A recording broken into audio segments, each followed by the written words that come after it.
Qu'est-ce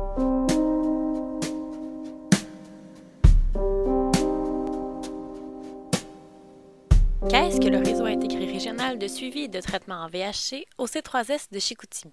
Bon, c'est sûr qu'on a un problème de médecins de famille par chez nous, comme la plupart des gens aussi dans les régions.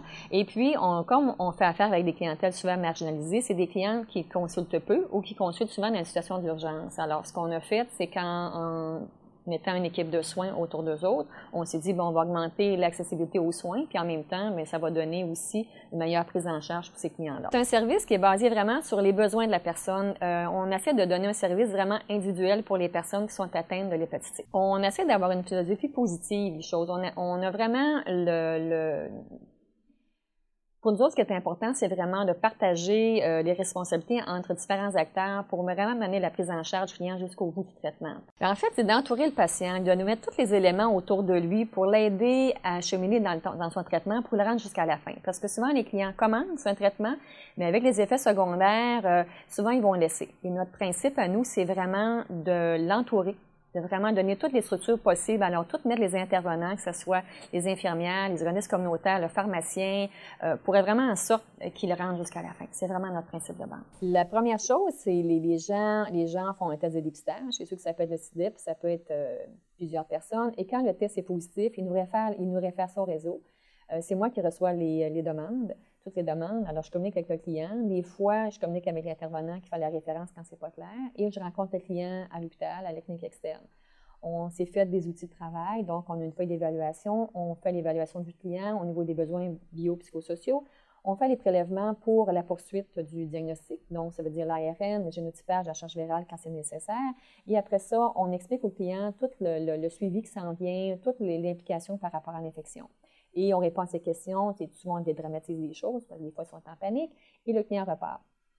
Je fais la réception, c'est moi qui ai la gestion des résultats.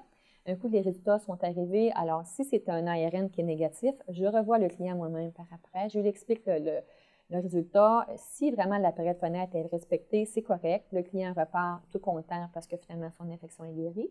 Si c'est positif, alors là, le client est cédulé avec un médecin. Et ensuite, avec le médecin, on le rencontre en équipe et puis on fait un plan d'intervention, on regarde la motivation du client et on fait un plan de soins et un plan d'intervention. Si le client est un secteur dépendant du secteur, on fait la référence à des personnes clés pour le suivi.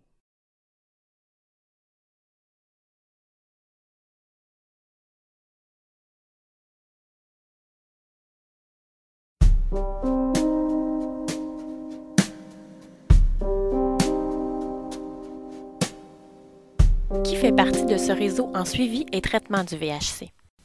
Bien, en premier, je pense que le travail d'équipe, c'est fondamental et vraiment essentiel parce que si on n'a pas ça, on n'est pas un réseau.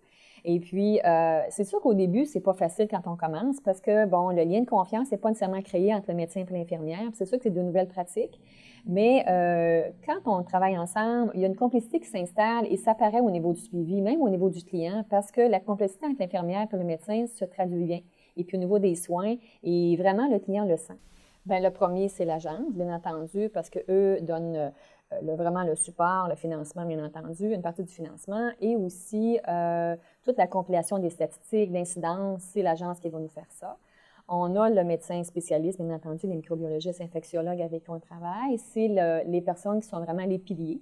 C'est eux qui vont faire vraiment le suivi du client, la prise en charge de la maladie, de l'infection, et puis vraiment tout le traitement complet. Les médecins de famille, quand il y a des médecins de famille, parce qu'il n'y en a pas toujours, eux vont nous aider dans le suivi régulier du client. Alors, ces clients-là vont être suivis moins souvent au réseau. Ils vont être vus plus par le médecin de famille pour la base, alors le suivi régulier.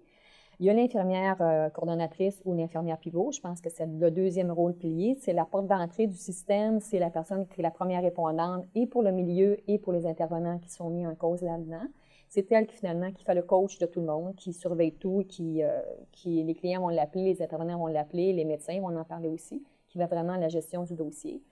Les infirmières CIDEP, sans qui ça ne marcherait pas non plus, c'est eux qui vont suivre les clients dans le milieu. Si j'ai des clients qui sont vulnérables, je vais appeler l'infirmière CIDEP, elle va être jumelée avec un client. C'est elle vraiment qui va faire la prise en charge dans le milieu du client, va donner ses injections, faire les prises de sang, surveiller les effets secondaires, qui me fait un rapport par après. L'autre élément important, c'est les organisateurs communautaires parce qu'eux, c'est vraiment les personnes ressources. C'est eux qui vont me chercher les clients dans le milieu. Si j'ai vraiment un problème avec une personne qui consomme, bien, ça va être vraiment l'élément aidant, c'est lui ou elle. Si j'ai un problème, un client qui n'est pas à son rendez-vous, je vais les appeler, puis vraiment, ils vont faire une recherche, puis avec eux autres, on travaille de pair. Il y a les pharmaciens avec qui aussi on fait appel parce que c'est eux autres qui vont, souvent pour tous les effets secondaires au départ, c'est avec eux autres qu'on va travailler là-dessus. Et puis, on peut avoir aussi affaire avec d'autres personnes comme les nutritionnistes, les travailleurs sociaux, les cliniques de santé mentale, des fois le centre de désintox, avec qui des fois on va faire des références, les psychologues, les psychiatres, tout ça. Mais ça, c'est des équipes vraiment du cas par cas, parce que comme en région, on a plusieurs secteurs, bien, chaque secteur s'occupe de cette partie-là et c'est moi qui dois s'occuper, mais l'infirmière coordonnatrice qui doit s'occuper de faire la référence.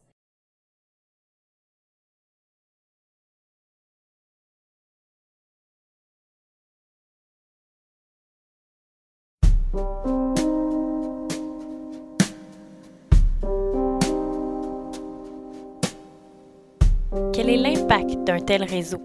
Je pense que c'est le travail d'équipe qui est un peu important. Le métier, maintenant, il est supporté par une infirmière, ce qu'il n'y avait pas avant.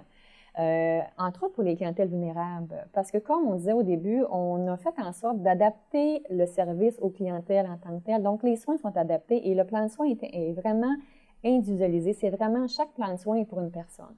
Je vais vous donner des exemples, je pense que c'est plus facile comme ça.